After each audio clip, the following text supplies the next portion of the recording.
my friends, and welcome back. I'm Chisco Gaming, and in today's video, sponsored by the makers of Civilization, Eras, and Allies, I want to give you a preview of the heroes that are available in Season 3, which brings naval combat, which is very fun. And if you haven't already downloaded the game, you can use the link in the description that supports my channel. Thank you again to the makers of the game for sponsoring this video. Let's talk about the 5 new heroes who are, in some cases, backbreakingly powerful. In other cases, we'll be waiting perhaps for a new meta to unlock how powerful they are. Or in other cases, maybe you retire them. Or, hey, look, maybe I just haven't figured it out yet, which is entirely possible. But there is at least one combination in here that is so backbreaking and so busted. I will show you it. I don't have it. But like, hey, it is crazy. Use the timestamps. If you're subscribed, you know I put those in here. You can jump ahead to whatever you want. All right, so I'm going to go in order, ranking these new heroes from 5 to 1. We're going to start at number 5, and that's Anne Bonny. Now, or is it Annie Bonny? Anyways, I don't know. I love the art on this. Love it. But the skill. Deal attack damage affected by defense to an enemy hero 1 time. Whenever the target deals damage, there's a chance that the single unit combat damage they deal the next time will be reduced. So she's doing some damage, and she's debuffing the enemy. This is an active type skill, but has 100% chance to trigger. It's got a range of 3, targets 1 enemy. I think that probably, at least at the time of this recording, my best guidance here is that you probably use her for the retire skill. So let's read what this does, and I'll kind of step out of your way here. When own army size is greater than 50%, increase passive attack damage dealt by 10% affected by attack. When own army size is less than 50%, reduce passive attack damage taken by 10% affected by defense. I think this probably ends up being more powerful than having her in your roster. Although, time will tell if my prediction is right here. We just took Babylon in Season 3, so we've had some time to play around, but we were largely uncontested this season. I mean, there's definitely been fighting. But, you know, some seasons have been a total slugfest, unclear who would win. Not the case for us this season. So, my best read on her is if you pull her, you're going to retire her for the skill rather than hold on to her. I'm open to your thoughts in the comments if you found another use for her that's really powerful. Now, this brings us to the number 4 most powerful hero, which you saw my live stream. I pulled Mary Read like a gazillion times. Like, I actually pulled a ton of Mary Read. I have her like 3 red star, okay? And I'm in the recruiting screen because I don't actually have all of the heroes at this moment from the new season. But I was going to say my read. My impression of Mary Read is that she operates kind of like Sandana. She operates kind of like a less OP QSH. But I think what she's doing kind of takes too long to make her as good as I want her to be, even though it's like pretty quick. And let me explain, okay? So she has an engage skill, 100% chance to trigger. On turn 1, you disarm 2 enemy heroes until the end of the turn. On turn 2, you have a 50% chance to silence 2 of the enemy heroes until the end of the turn. And when turn 3 ends, you deal int damage to 2 random enemy heroes 1 time. I mean, you could see that like this does front load a lot of what you're doing. It is an engage skill, but I don't know. I feel like I'm needing more here. And let me show you, if we get a look at Sandana real quick as a comparison point. And I suppose, by the way, we should be looking at the titles as well, when we talk about what these heroes can do. But Sandana, when allies successfully use an active skill, you silence or disarm 1 random enemy for 1 turn. And if they're already silenced or disarmed, you deal attack damage to them. So I don't know. I don't think she's as powerful as the other heroes that we're going to talk about. I didn't see her in crazy lineups like the ones we're going to talk about, and I'll show you a picture of at the end. But It is possible other people figured out what to do, and I'd love to see that in the comments if you did. If we make our way back to her for her retire skill, we could talk very briefly about what that does. Mary Reed retire skill. When own army size is, this is the same one. Right. It is literally the same one as Ambani. So, I don't know, between the two, I would personally retire Ambani. But let's get to number 3, because this is where things get really spicy. All right. So in my opinion, number 3 best new hero, and here are the other new heroes: Blackbeard, Magellan, and Zhang Bogao. Number 3 is Blackbeard. All right. And Blackbeard, weirdly enough, ends up being in a cheap version of what I might argue is possibly the strongest combination in the game as of Season 3. But and that's coming in a video very soon, okay? What I think the top 3 armies are in this season. But if you make the Blackbeard, Zhang Bogao, Magellan army, and you need Formidable Force to pull this off, that is probably at a tie for like the 3rd strongest army you can make this season. So that kind of tells you, I think the power level of these 3 is really good, okay? But Blackbeard is, in my opinion, the 3rd strongest hero in this season. So let's talk about this a little bit. Blackbeard, the skill, 6 crank musket, deal int damage to all enemy heroes 1 time, inflict 1 to 2 of the following effects for 2 turns, burn, may be triggered up to 2 times, panic, scorch, and rattle. All right. So burn, when dealing int damage to targets with statuses, deal int damage to them an additional time.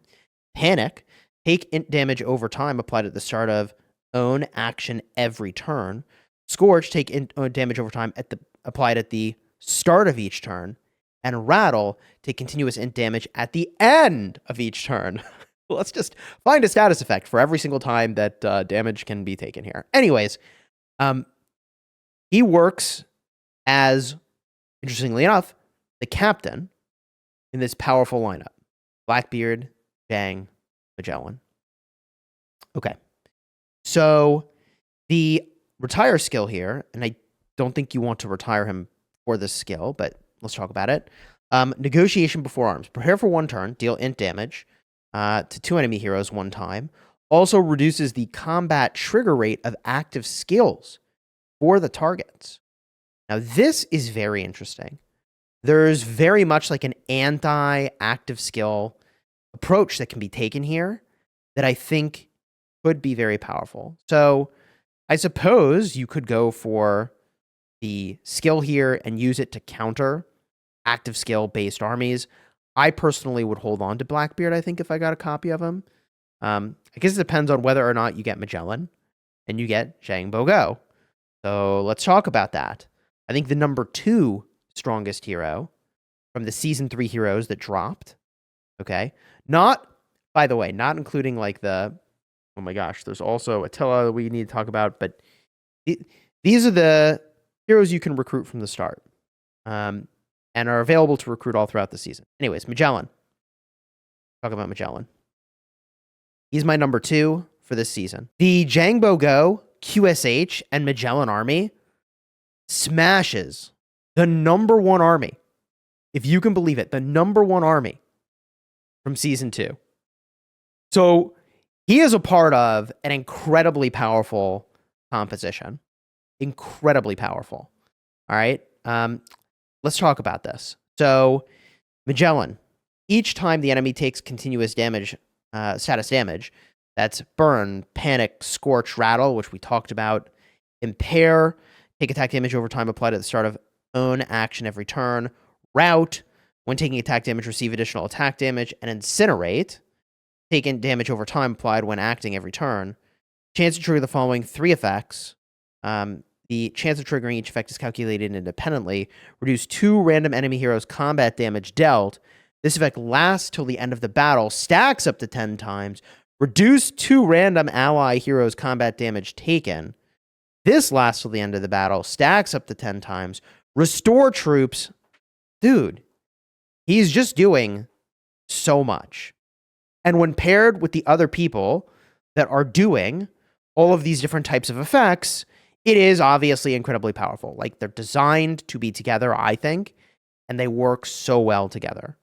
If we get a look here at the retire skill, which I would not recommend, become unstoppable and activate double attack for the turn, delivering 2 basic attacks. Immune to control effects, trigger rate 25%. I mean, I said I wouldn't recommend it, but it's actually a pretty legit skill. I mean, in the right context, I suppose you'd retire him if you wanted to elevate a combo style army. But let's talk about the number 1 hero who in season 3 made my roster and was an all-star, and that's Zhang Bogo.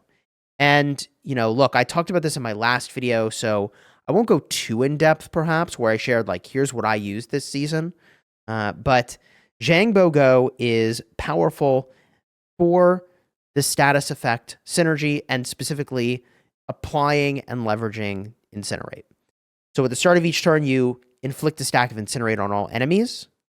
And each time a target takes Burn or Scorch, there's a chance to inflict an additional stack of Incinerate. And when the target's Incinerate reaches 5 stacks, they immediately deal Incinerate damage and remove 4 stacks of Incinerate. This is incredibly powerful. And the synergy here of all of those status effects is super real. If you were to retire him, you could also get Negotiation before Arms. So same skill that we saw. Oh, by the way, 2 enemy heroes this applies to. So, you know, I'm not saying the skill is bad. I'm saying this hero is goated. This hero is very good. Which, now let me pull up the evidence I was mentioning of how you can make an army that is really crazy. Okay, so this is the army, and you'll notice this is from a live stream on YouTube. A friend of mine sent this to me and was like, bro, you gotta see this. And I don't know who the streamer was. I'd love to give them credit. But they sent me this, and I was like, oh my God. Hold on. This composition is doing stuff. All right? This is the composition I told you about. The Zhang Bogo, QSH, Magellan. And look at that. Like, this is 4 red star Joan, 5 red star QSH, 5 red star. Oh my gosh. Like, the teams that this can take out is nuts. And I know that we're missing the context here, but like, here's a Captain Snipe. GG. Okay?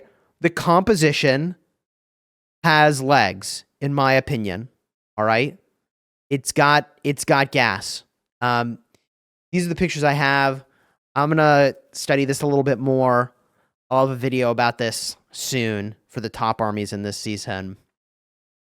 But, yeah, man. This is actually a different army. Whatever. I got vids to make, chat. You enjoyed this one? Throw a like on here. Subscribe. Big picture. Season 3 heroes are pretty hype. Anyways, money where my mouth is. By the way. See, 3 red star Mary Reed. GG. But we'll talk about Attila and the other hero that was available to unlock from the event. I'm blanking on the name right now. We'll talk about them. Was it Kobayakawa? In a upcoming tier list video. That's probably when we do that. I gotta update the tier list video. I got a lot to do. GG's. Check out my last vid if you want to see the armies I've been using this season. Card will be over here. All right. Until next time. Wait, over here. Yes. Okay. Sometimes I invert my camera and I'm pointing the wrong way. You knew what I was doing. Thank you again to the makers of Civilization Eras and Allies for sponsoring this vid. Check the card in the end screen. My 3 armies. And also, I'll have YouTube recommend one to you. A video that it thinks you're really going to like.